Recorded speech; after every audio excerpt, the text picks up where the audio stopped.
tool set, AMT. You may have heard of this and you may have not, and I've tried to make this presentation such that, again, it is beneficial to everyone who is either a beginner or some more of you that are advanced. So the tool set is basically a set of utilities that automate the installing of any Lawson application releases. And they also have quite a few other things.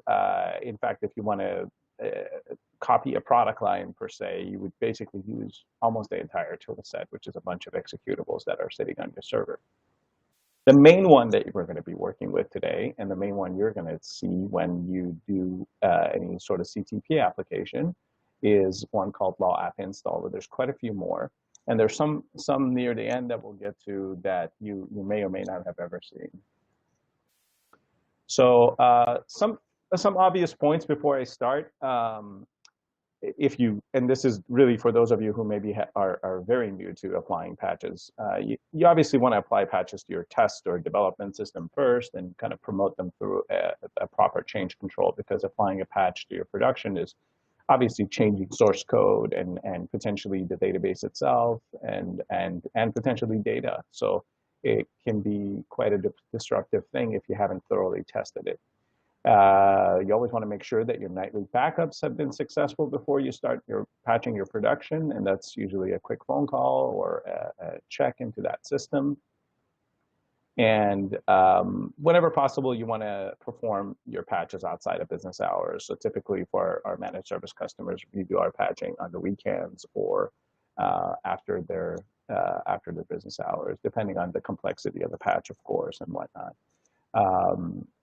And you want to always give yourself ample time to complete the patch. So, and the way you're going to know that is if when you apply it to your test, your development system, you're going to have a pretty good idea how long that takes, and then give yourself a couple of extra hours just in case something goes wrong. And you want to make sure that you have additional support. So maybe your network team and your desktop support team and your DBA and all of these people are at least a phone call away, so that just in case you get into some trouble as you're going through this, you want to be able to reach them, because it can be pretty scary once you're stuck and you can't move forward or move back.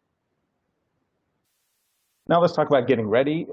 So if you're ready to apply your patches, there's a few things you want to do. You want to check the job scheduler for any running batch jobs. Obviously, you want to make sure nothing's running, so there's no users that are running some batch job or something like that.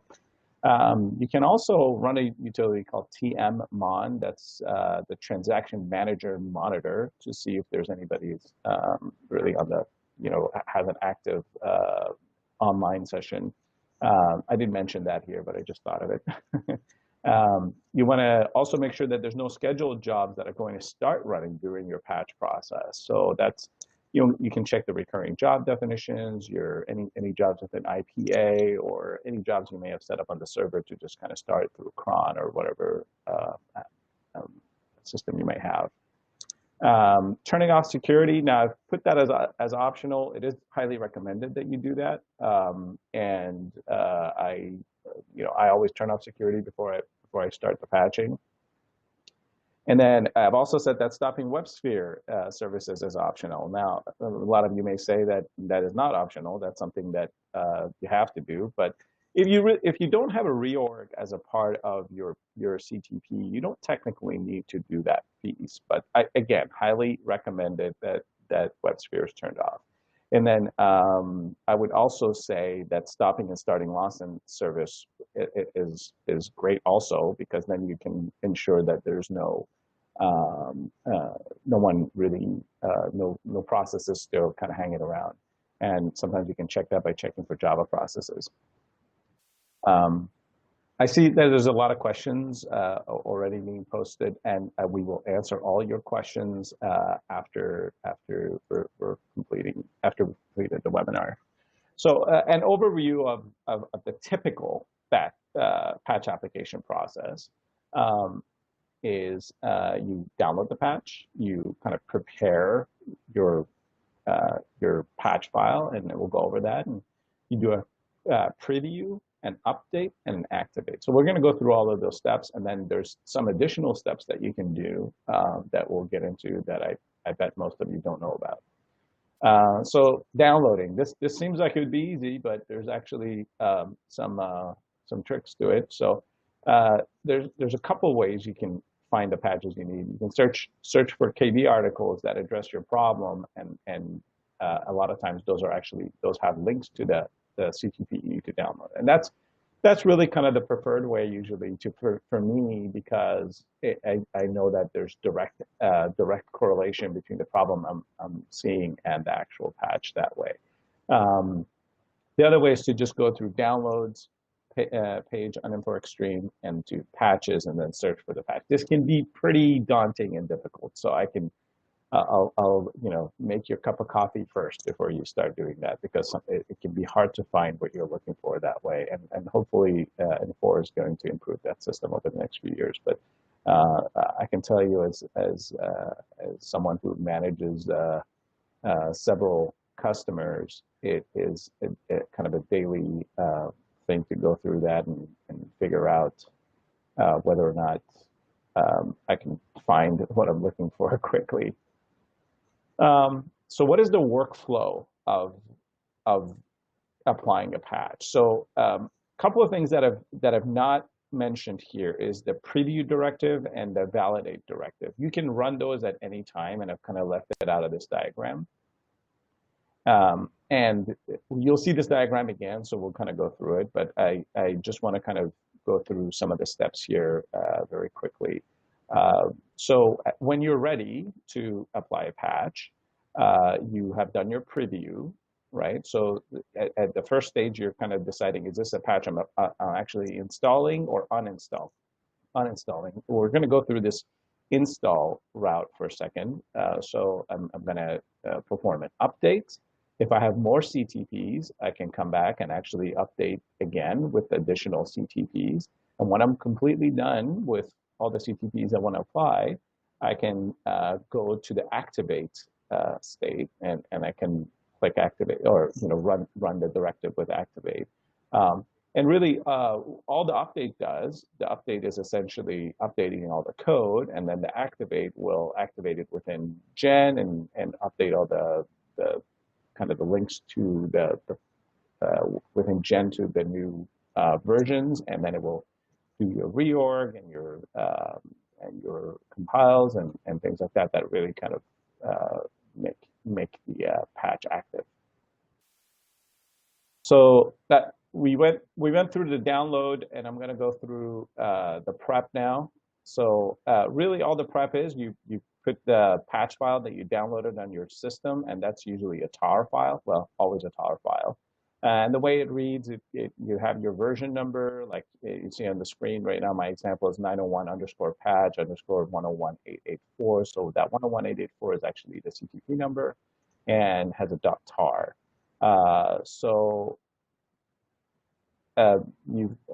That's essentially a tar file that you need to untar. So this example here is a Windows machine, works exactly the same way on a Unix machine. So you do a tar minus xvf. X does an extract, V is verbose, and F, I believe, is just a file. I forget what F stands for.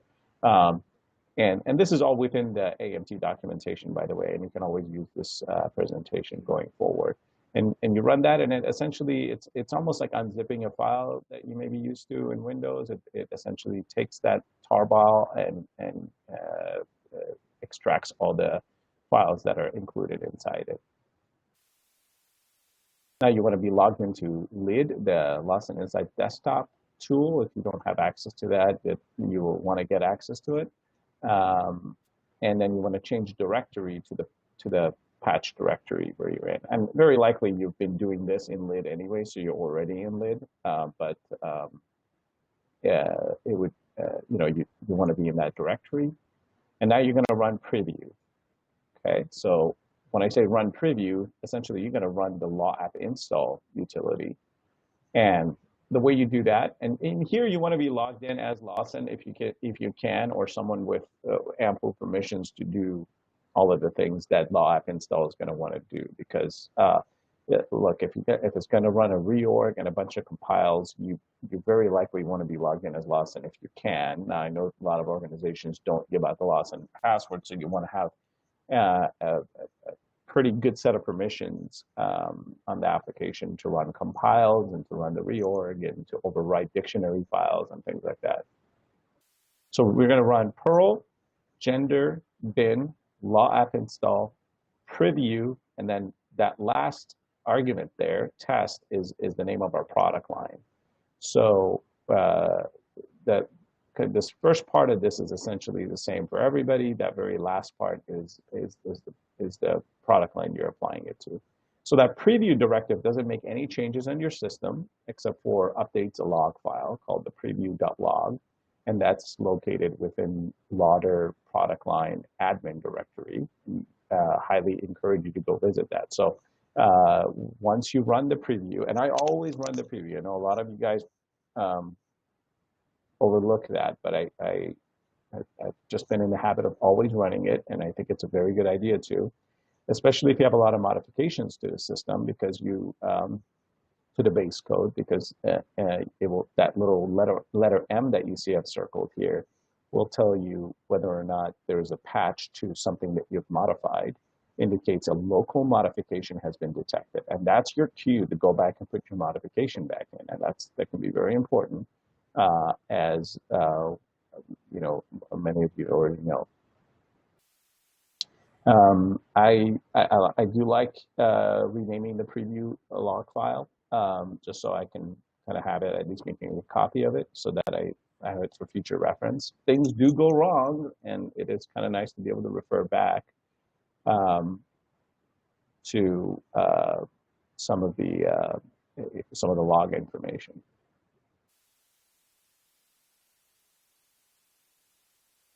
Now we're going to move to the update state, and that's really running the same same command but with an update directive. Okay. Now, I apologize, I've got gender in lowercase here. It will work that way for Windows, okay, but we want to get in the habit of having those in uppercase, especially if you're on Unix. Obviously, for you that would be $gender, and it's just good practice to write those in uppercase. Many of you are saying that you can't see the slides. Let me know if can many of you see the update loop slide that we're on? Okay, so most of you are answering yes, that you can see it. So those of you who can't, I encourage you to maybe log out and log back in, and you should be able to see those slides. I think almost everybody has responded that they can. So there may be a local problem. Again, so you run after we've done the preview and everything's gone well, we're going to run that in update mode, and it's a very simple process, as you can see. You just run the same utility over and over again with different directives. And by directive, I'm just referring to that first parameter that you're passing it. That previously we did preview, and now we're doing update.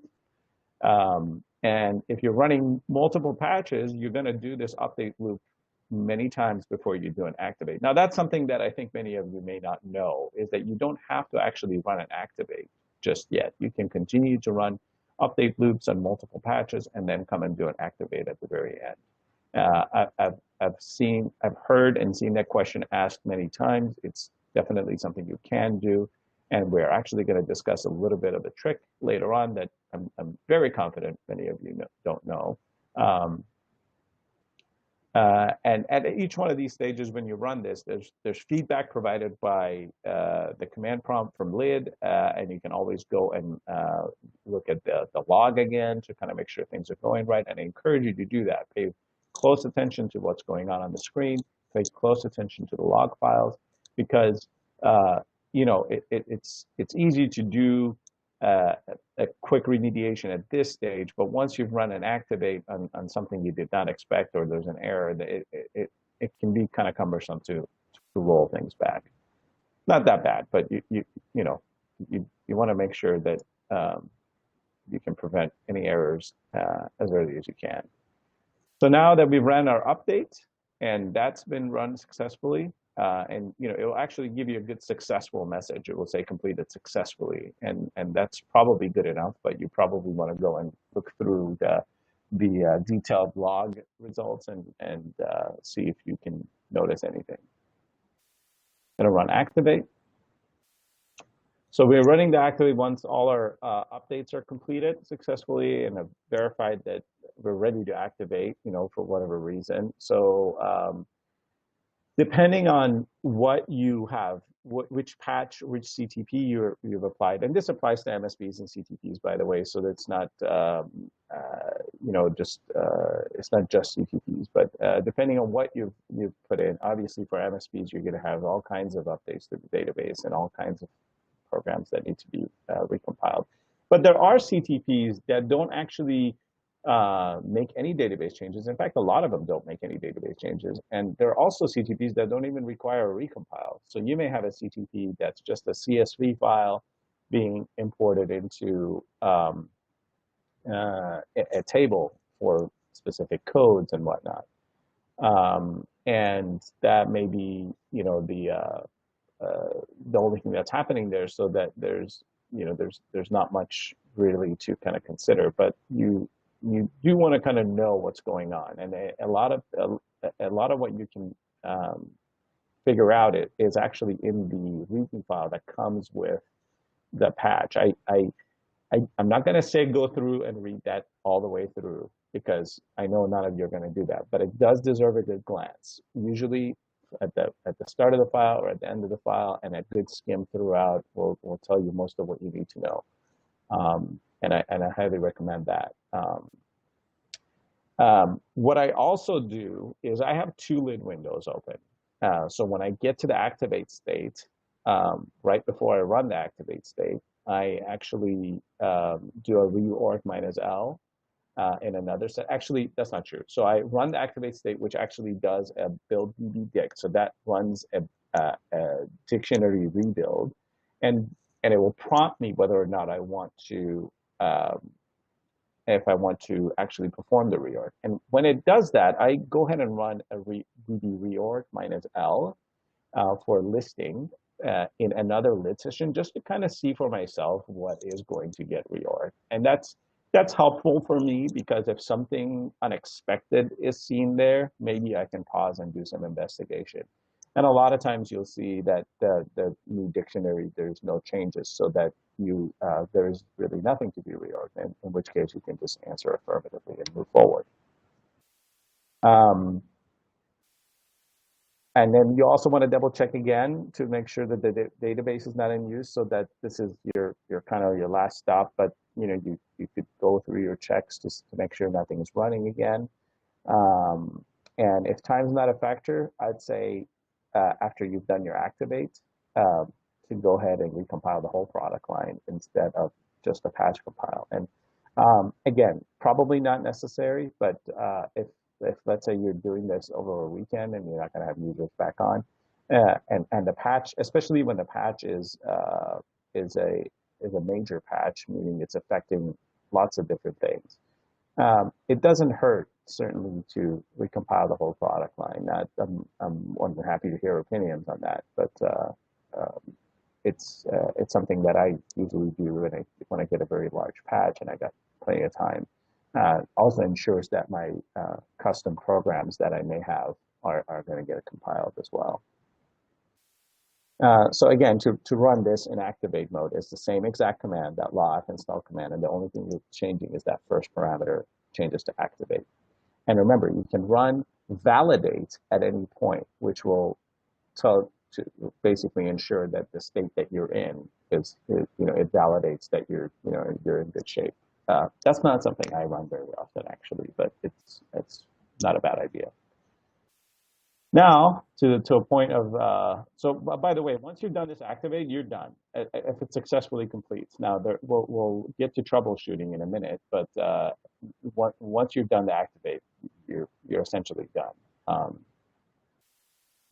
But let's say you've got lots of CTPs that you're applying back to back, and Um, and you know, whether or not you're working on a nice beefy server can also play a part into this. But um, there is something called compilation staging that comes with the AMT. Now that's something that many of you may not have heard of, but it's a cool little trick. Um, and so essentially, you can increase the product line's availability, minimize the amount of downtime needed for installation and compilation, and provides an option to stage the compiles. Okay, so essentially what you're doing is you're staging your compiles so that your runtime objects get created in a staging directory rather than overwriting the ones in the product line. Now that if that sounds a little technical, uh, really all you need to know is that if you have several patches that you've applied and a lot of compiled objects are going to get affected, meaning the compilation is going to be uh, uh, pretty big and multiple of those patches are recompiling the same object, you can essentially stage your activation so that the compiles are really only getting done once. They're getting reserved in a place in Gen before they get compiled. So this is the workflow for that. And hopefully you can see it. And there's a little, by the way, in the upper corner of your screen, there should be a little box with 4 arrows kind of pointing out of it. If you click that, you can go, you can increase the size of your screen. And this is obviously for the live webinar only. So those of you who are watching in a recorded mode, that's not necessarily available to you. But in this workflow, as you can see, it's very similar to the existing workflow that we saw earlier. But now there's a staging option. So after I do all of my updates, it's going to ask me if I want to stage this. And if I answer correctly, if I answer affirmatively, then it will allow me to stage. And then I can still choose to uh, continue to do more updates. As you can see, if I go to activate and I say no, and I say unstage and I say no, so then I can go all the way back to the beginning loop and I can do more updates and I can continue to stage more. And so really the order of this is kind of pretty flexible. And after I've done all my staging and I've done all my updates and staging, I can run my activate, and it does. I have seen it reduce my compile times quite a bit. Now nowadays your servers are usually pretty fast, and this hasn't been that big of an issue. But I still it's still good. It's still a really clever thing that's inside the AMT, and I know many people don't use it, but it's certainly a good tool to have when you're in a time crunch, especially. Some common issues you're going to see. So this is really kind of, I think, the bigger uh, piece of this. So you're going to see some compile errors maybe. The way to check those is I usually do a search for .err files. And in Windows and in Unix, it's quite easy to run that search, and you should be able to find any files that errored out and address those programs specifically. And then you want to make sure that if there's any of your custom code that's erroring out now, it's because your customizations haven't been moved. So you may have to put those customizations back in and then recompile those programs individually. Now, I think the more common problem is that your reorg is going to fail. And you've probably all seen this at some point if you've tried the AMT, if you've tried to run, I'm sorry, the patch install programs. When your reorg fails, it's really I think for 2 reasons, maybe more. It could just be a bad patch. I've seen that before too, but very rare that Infor actually releases a patch that fails on its own merit. Typically, it's because there's some other process running against the database. So what happens is your reorg begins, and when it gets to that table that's in use, it will fail. So to mitigate this is why you would have turned WebSphere services off. and this is probably where you would have stopped and started Lawson before you started. But sometimes it can't either that can't be helped, or for by some freak accident, you may have restarted that process accidentally, or it may have restarted on its own, or it could be some other process that's kicked off that's using the database. Checking for Java processes on the server typically is a good indicator of whether or not something is also running. But if that does happen, nothing to fear. You go and stop whatever that process is, and you can run a manual reorg on your own. And when that reorg completes, then you can run the activate again. And that typically fixes that problem. The other thing that I noticed is that it says failed to overwrite dictionary file. Okay, so this is what this indicates is, as you know, there's a dictionary file that represents your dictionary, and that's usually in the, well, not usually, it's always in the dict directory, DICT directory, under your top environment directory. I don't quite remember the path right now, but I believe it falls under LADB-dir. So you can use that shortcut. So $LADB-dir or %LADB-dir percent will take you there, and then go to the dict directory, and you'll see all your different dictionary files there.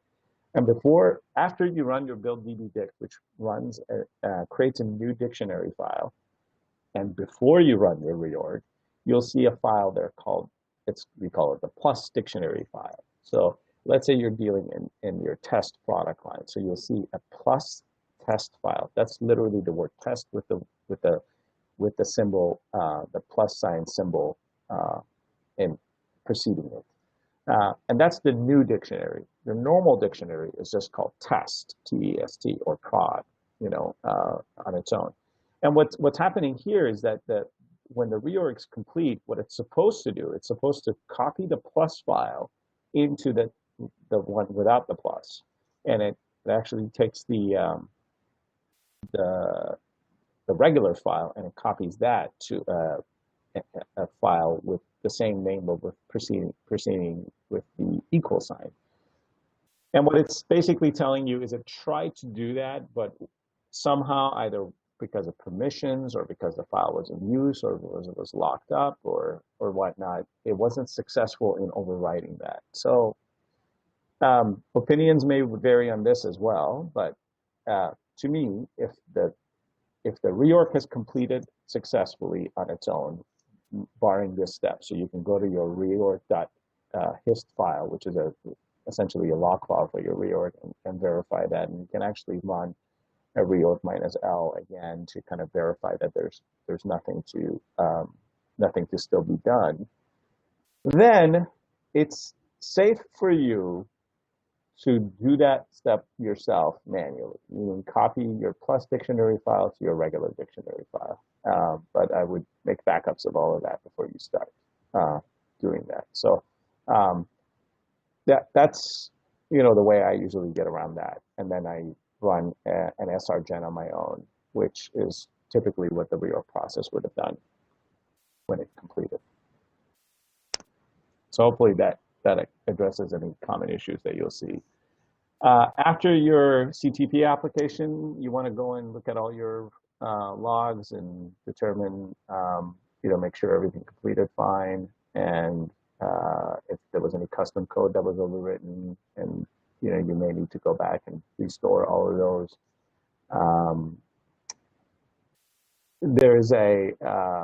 The patching process does create a backup of the source file that will be overwritten, and your custom code should be saved there as well. So that's in your Lauder product line backup patch folder, essentially, and should have all your backups in there. That's always nice to know where your backup files are, because it's not very obvious, I don't think. And then usually after we complete a patch, we've got a whole set of smoke tests that we do. But at the very minimum, you want to load an online form in Portal or Mingle or Lid or whatever you want to do it, and do a inquire next previous. I usually like to go to like a form like a CU01 and add a new currency code and change it and delete it, just to make sure that works fine. Um, and then you also want to add and submit a new job. Typically, I'll do a CU201. That's the currency code listing job. It's a very, it doesn't obviously make any changes. It just tells you how many currency codes you have in the system. And that you're testing a lot of things when you add and submit a job. So I think it's definitely something you want to do after any sort of change to make sure that none of that is broken. Um, Typically, those are things that will break in environment patches, but definitely a good idea to still do that. By the way, one of the steps I missed here is you want to make sure you've turned security back on. So don't forget to do that because you can get fired. Um, and then I also like to do some drill arounds to make sure the drill around functionality is working fine. Um, Other than that, hopefully you have your own list of checklists that you do after each change to the system. So you want to kind of run through those as well. All right, now to uninstall a patch, quite easy. You essentially run the raw app install with the uninstall um, directive, with the product line in and the patch number. So example is like patch PATCH114726. We'll uninstall that patch. There is feedback that's provided through that uninstall process. It will eventually tell you uninstall complete and completed successfully. And you do need to run an activate still to reactivate the uninstall or activate the uninstall essentially. Um, and then the big thing to note here though is patches need to be uninstalled in the order they were installed. So if you're trying to uninstall a patch that was done 3 patches ago, you need to uninstall the last 2 first, and then you get to the third one, uninstall that, then you can come back and reapply the last 2. Hopefully that makes sense. You can't just yank out one in the middle somewhere. That's why plenty of testing is kind of recommended before you move stuff to production, so you don't ever have to do that process in production. And thankfully, I don't recall doing that more than like once in my whole career. So in production.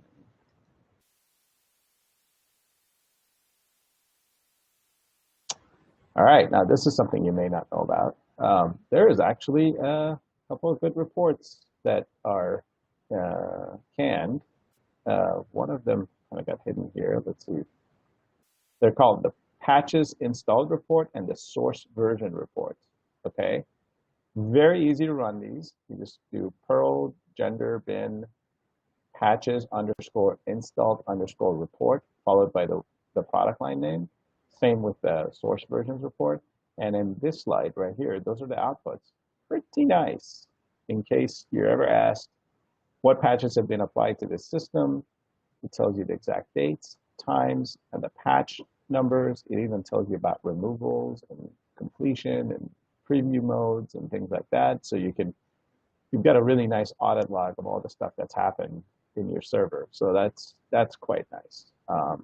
And then the second one, which was called the source versions report, if I go back here, that's essentially telling you the version number for each of your source code, pieces of source code on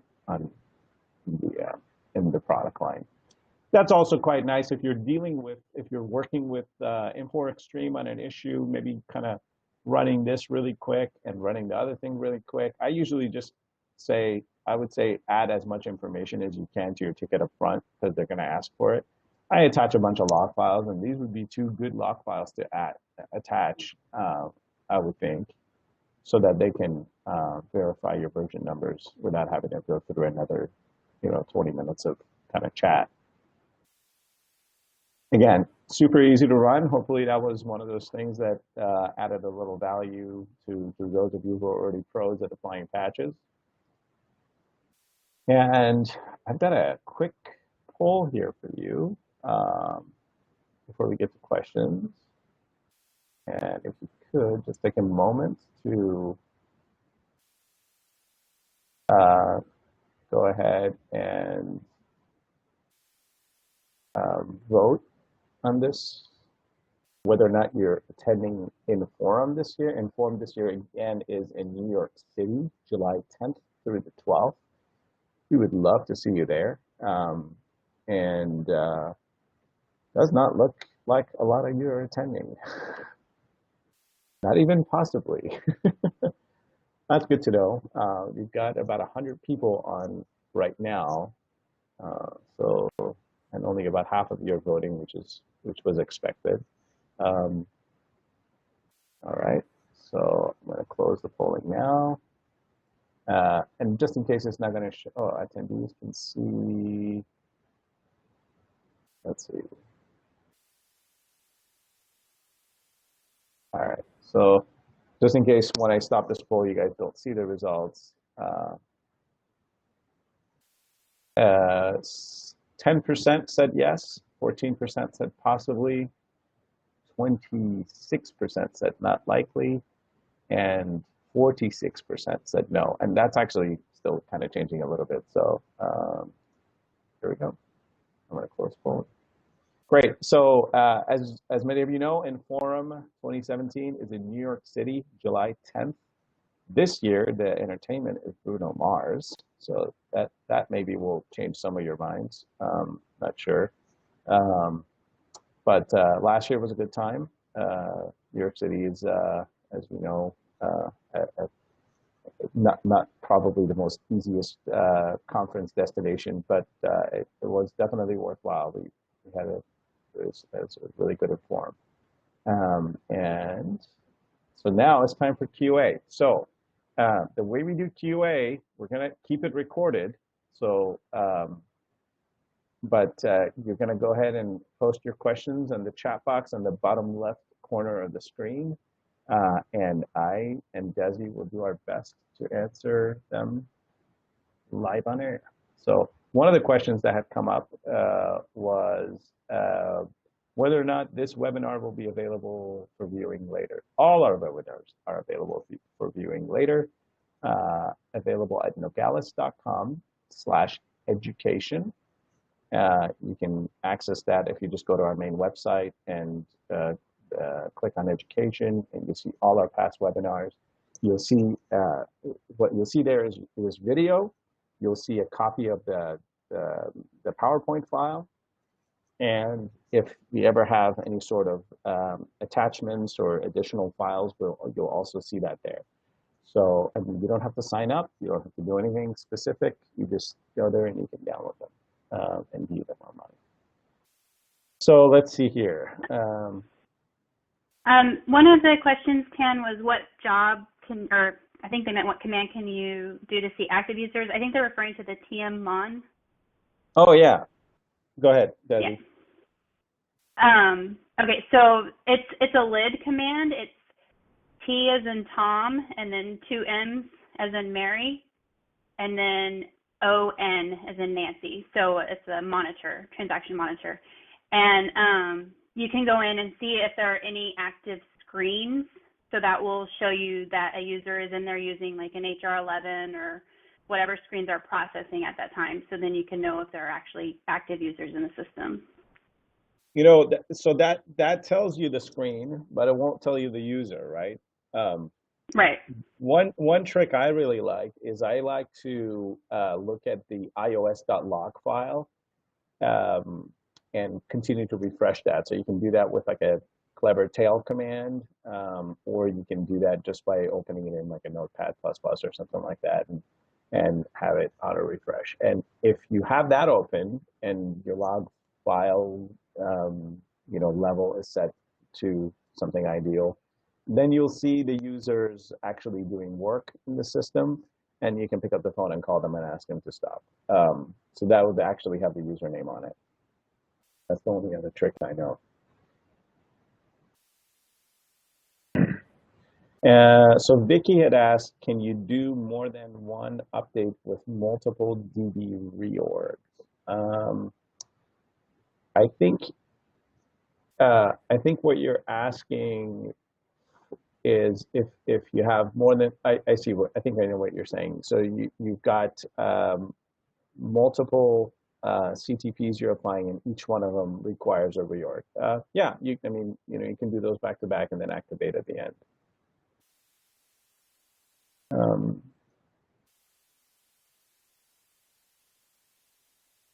let's see. I'm trying to read some of these. How is the DB dictionary affected when you uninstall a patch? Good question. It just depends on the patch. I mean, if the original patch affected the dictionary, ideally the uninstall will go back and affect the dictionary again. And again, this is why you really want to be testing stuff in your test system, because some of these questions, great question. I can't tell you for a fact that you're going to see very consistent results. I can already imagine certain scenarios where a patch you put in will change the database in such a way that uninstalling it may have effects that are really consequential, right? I mean, if you have multiple patches, the first patch adds a new table to the database or a new column to a table or even an index, and then subsequent patches, uh, or subsequent modifications you might do end up using those columns or tables, and then you uninstall. I don't really know what will happen to your uh, patch that you remove. Obviously, it will go through and do the reorg again, and it will um, undo the change. But how will that affect everything else? So that's the how will that affect everything else question is kind of the where you really need to do a lot of testing. In general, uninstalls work pretty well, and we haven't really had to deal with too much trouble. So hopefully that will be your experience.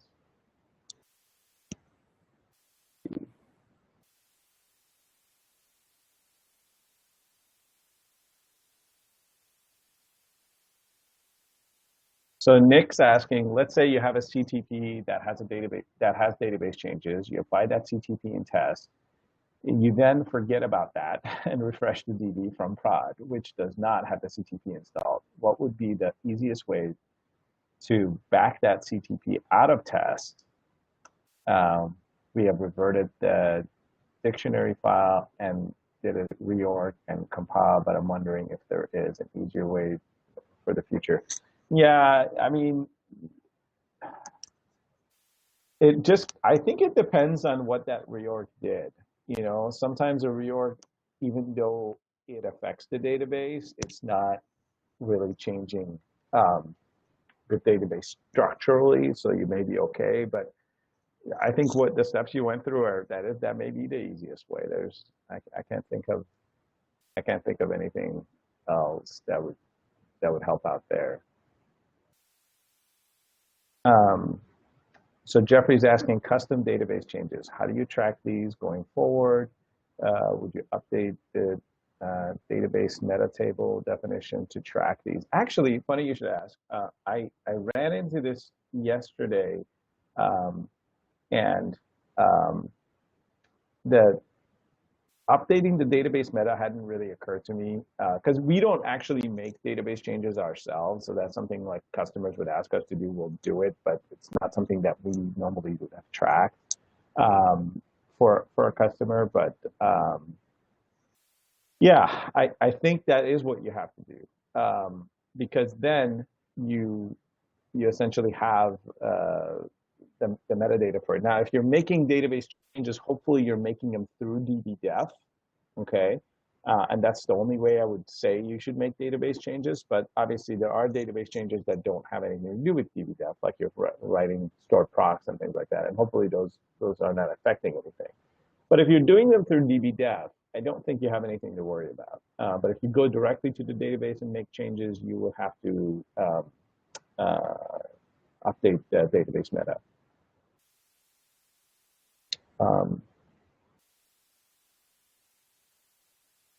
So Michael's asking, can you repeat the command to create the source file version report? Yes. So let's go back to that slide real quick. Here is that command. it's the source underscore versions underscore report, and it's in gender bit. You run it with using Perl. It's so all of these things are Perl scripts if you guys haven't noticed. So live install is a Perl script. Source versions report and patches installed report. They're all Perl scripts.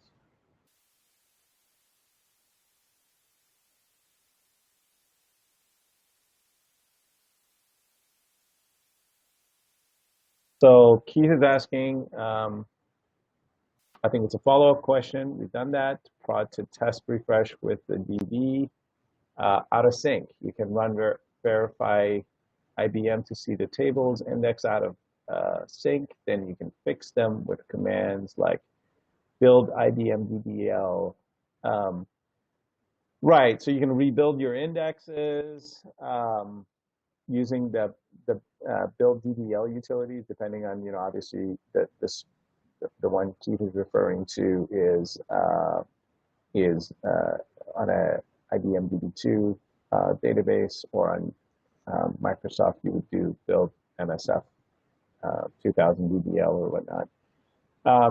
Each case, guys, for these types of fixes requires a little bit of research. So you definitely want to see what you're dealing with. There is not going to be a one kind of one recipe fix for these.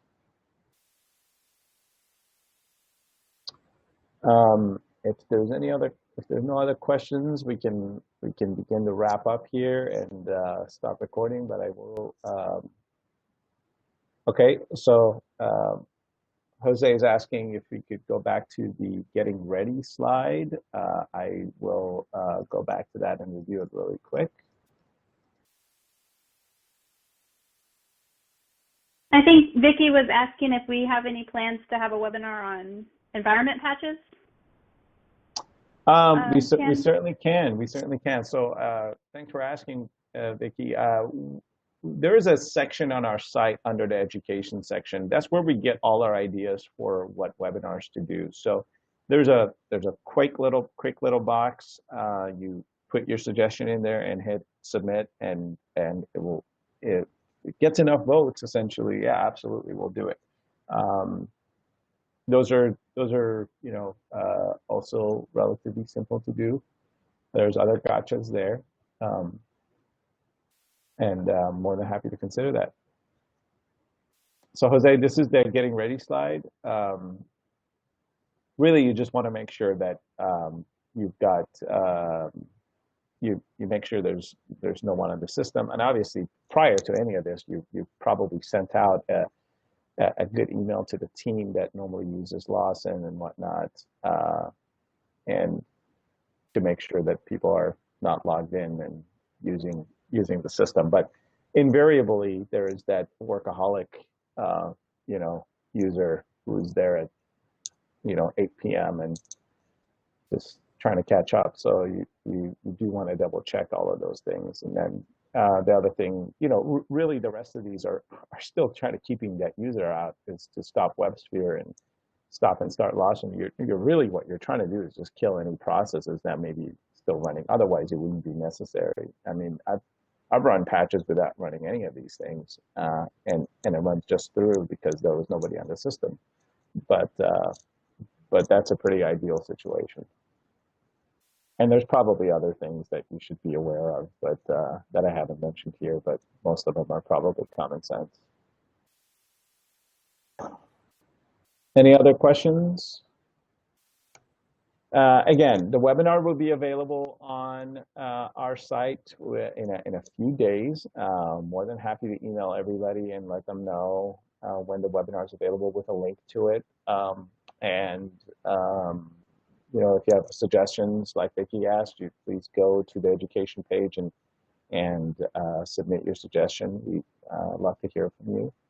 And if you're ever at any event that we can meet you at and say hi and get your suggestions, please let us know ahead of time that you're going to be there, and we'd love to meet you. With that, I'm going to stop the recording, and thanks again for joining us, and hope to see you.